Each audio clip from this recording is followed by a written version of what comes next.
mananakot para ako'y umatras.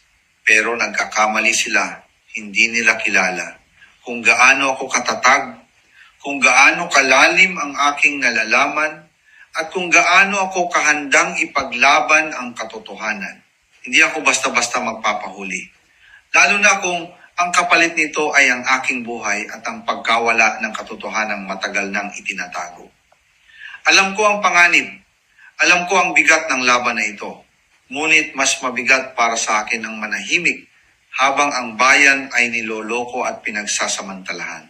Darating ang tamang panahon at kapag dumating iyon, ilalantad ko ang lahat ng aking nalalaman tungkol sa mga nasa likod ng anomalyang bumabalot sa flood control project.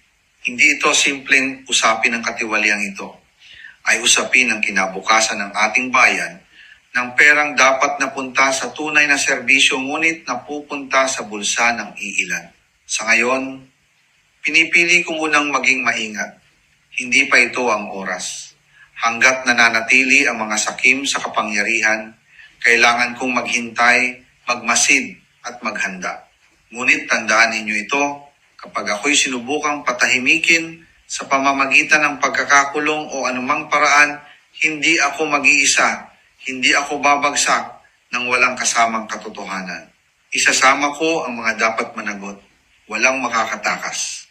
Panahon na para magising ang bawat isa.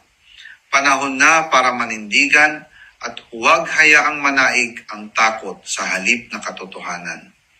Kung patuloy tayong mananahimik, lalo lamang lalakas ang loob ng mga umaabuso. Kung naniniwala ka na dapat nang matapos ang ganitong sistema, ibahagi mo ang mensaheng ito. Hayaan nating makarating ito sa mas maraming tao. Ipaabot ang inyong mga saloobin sa pamamagitan ng komento. Ang bawat boses ay mahalaga. Ang bawat katotohanan ay may lakas.